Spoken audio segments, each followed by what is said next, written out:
Hello everyone.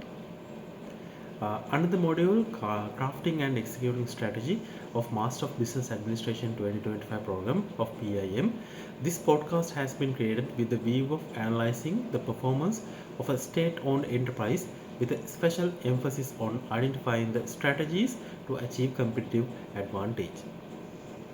The organization that we are going to analyze is the largest bank of Sri Lanka. It holds the position as the number one commercial bank of Sri Lanka and has been at the pole position from its inception in 1939.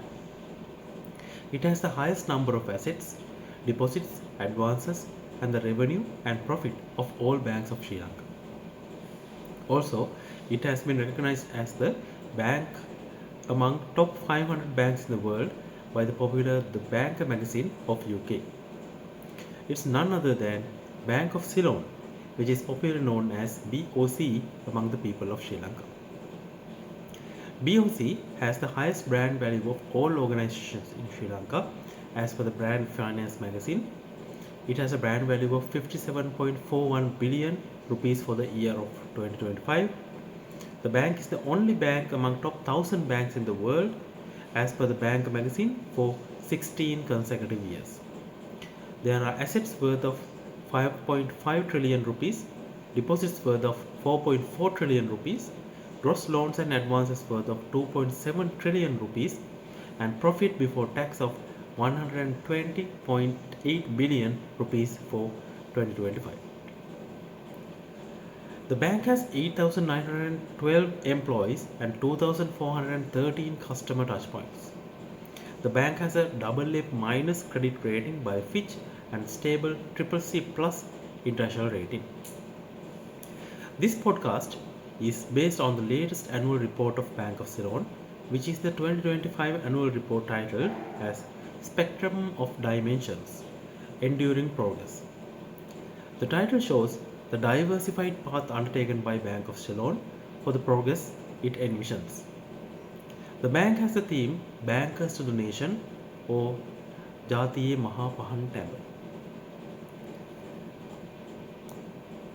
The vision of the bank is to lead Sri Lanka's financial progress by being its most preferred digital driven bank with a strong global reach. It shows the need to be the leader, being digital driven, and the global access to the bank.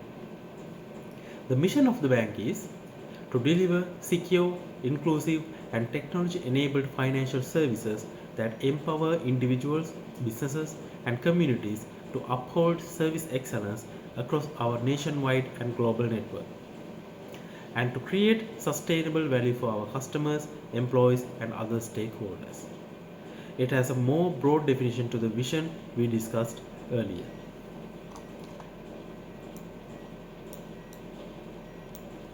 In achieving the vision to be the nation's preferred bank with a strong global presence, providing customer centric innovative financial solutions, the bank is committed to upholding core five values as follows. Those values are being customer centric, respecting all forms of diversity, committing towards high level of ethics, governance, and professionalism, focusing towards agility and innovation, being accountable for all our actions.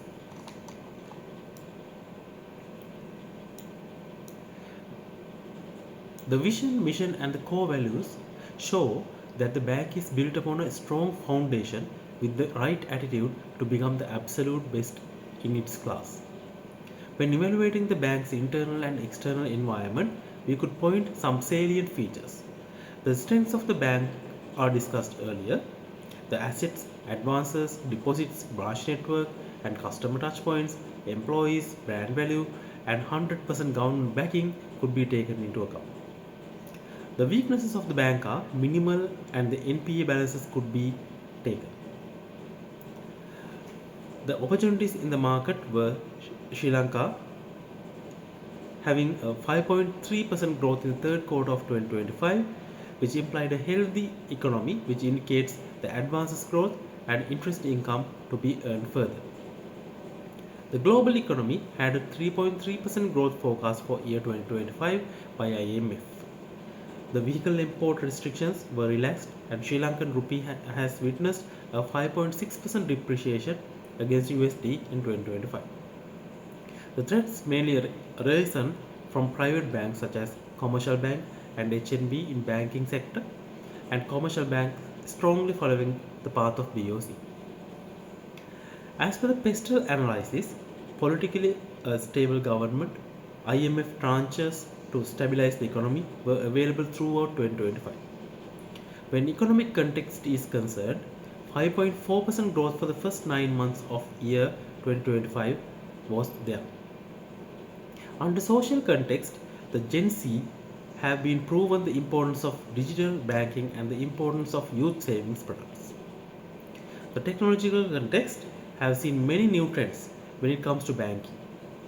Digital payment initiatives such as GovPay, the advent of AI into banking, growth of fintech products, alternative lending mechanisms, etc. could be considered under this.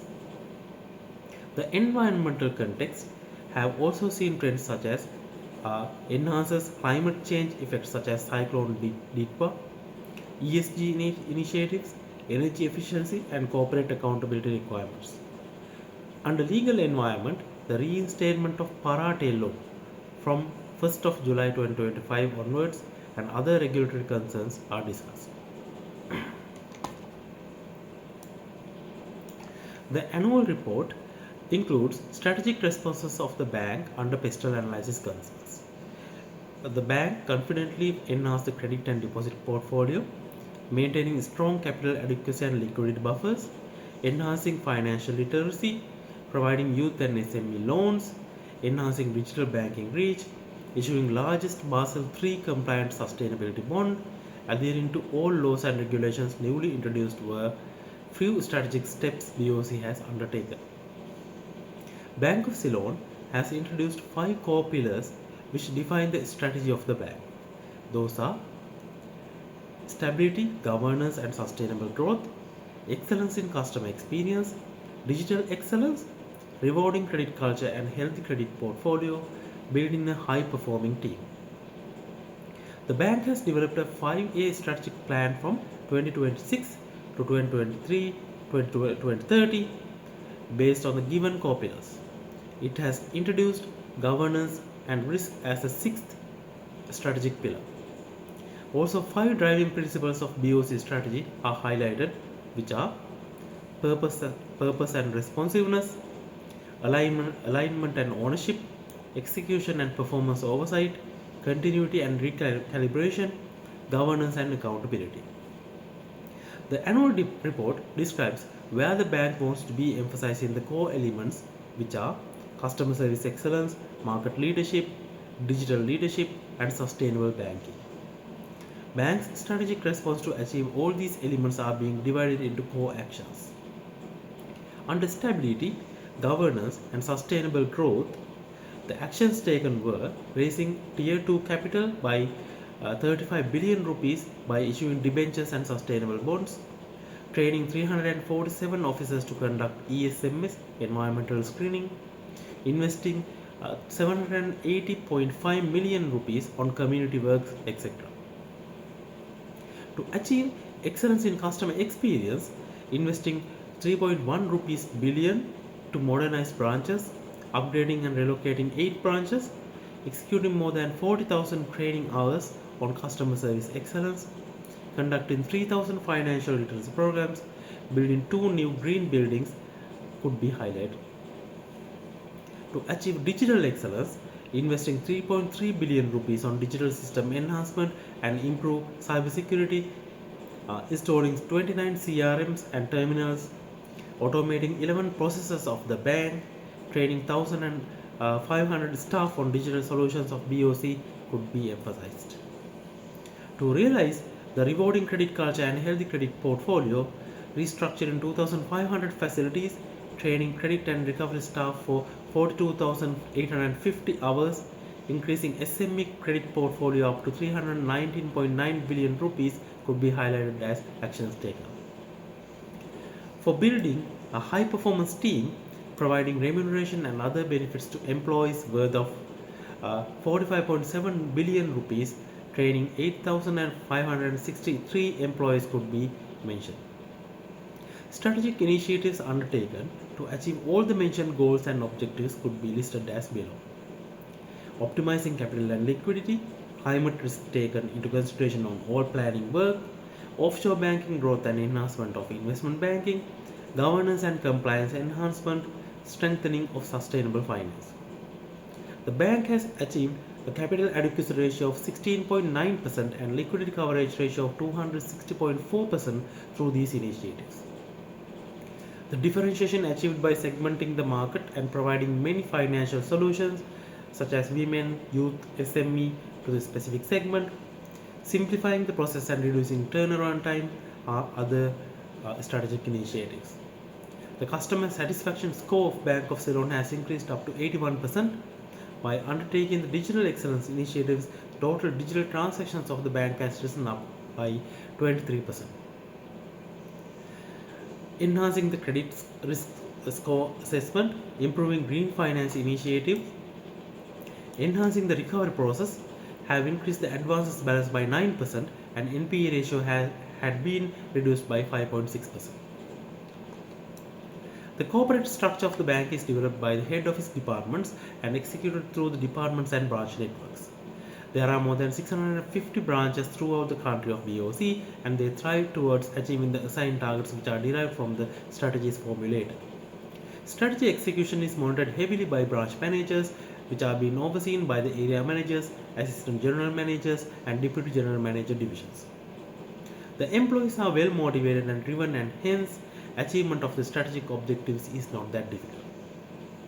As per Porter's 5 generic competitive strategies, Bank of Ceylon could be considered as having the broad differentiation strategy where the bank caters to a mass market and has many diverse savings, lending and other banking services which have a uniqueness compared to other banks.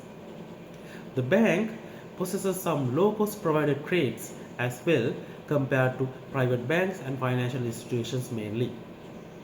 The 8 uniqueness drivers could be mentioned as available at Bank of Ceylon in various facets. Product features and performance such as guardian insurance cover for uncoupled accounts, customer service which could be identified as excellent in all branches, technology and innovation where FlexApp has brought in, latest being tap and pay, employee skill training and experience, sales and marketing done in an excessive scale, quality control processes covered in internal audits, external audits, information system audits, etc. could be highlighted. Bank of Ceylon is competing in a red ocean where there are many competitors vying for the same market segments with competing products. In the directors board of the bank, there are 11 prominent figures having a brilliant exposure into various disciplines which illuminates the bank with absolute grace. The chairman of the bank is Mr. Kavinda De Soisa, which is a career banker with more than 30 years of experience. There are economists, administrators, financiers, lawyers, technology specialists, engineers in the directors board. The corporate management of the bank comprises of the general manager and 21 DGMs who are leading various domains of the bank. They are well experienced and chosen through a rigorous selection process and driving the bank forward as the number 1 bank of Sri Lanka. The general manager of the bank, Mr. Y.A. Jaitilaka, is a highly respected and well experienced banker who had been there in the bank for nearly 3 decades. There are 48 assistant general managers in the bank who leads the various departments and provinces in achieving the goals and objectives of the bank. When it comes to the financial analysis of the bank, the figures of 2024 and 2025 are taken into consideration. The financial figures of Bank of Ceylon is absolutely brilliant as it is the entity which has earned the highest profit and has the highest figures for assets, deposits and advances, etc. The total income of the bank for year 2025 is 548,623 million, where 2024 had only 485,405 million rupees. It indicates a growth of 13%. The major reasons for the increase of total income of the bank are the growth of interest income, fee and commission income, net gains from derecognition of financial assets, etc. The net interest income of the bank has grown by 23.5% to 206,936 million rupees. Profit before taxes on financial services has grown by 12.9% into 152,708 million rupees. The profit after tax has grown by a staggering 18% to 76 billion rupees in 2025 from 64 billion rupees in 2024. Positive observations could be made on interest margin, which has grown to 4% from 3.6%. The loans to deposit ratio has increased to 60.5% with an increase of 2.6% due to high credit growth attained by the bank. Debt to equity ratio reduced by 1.3% to 25.5%. The impaired stage 3 loans or the non-performing loan advances has dramatically reduced to 5.6% from 7.2%, increasing the profitability of the bank. However, the liquidity coverage ratio for rupee of the bank has declined to 296 from 329 due to reasons such as high quality liquid asset reductions, cash outflows, credit growth, better utilization of liquid assets, etc.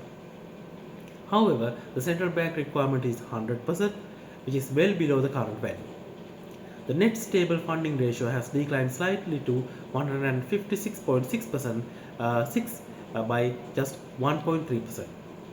Considering all the information discussed in this podcast, it could be concluded that Bank of Ceylon is steering way ahead than other banking institutions and is verging on a strong trajectory.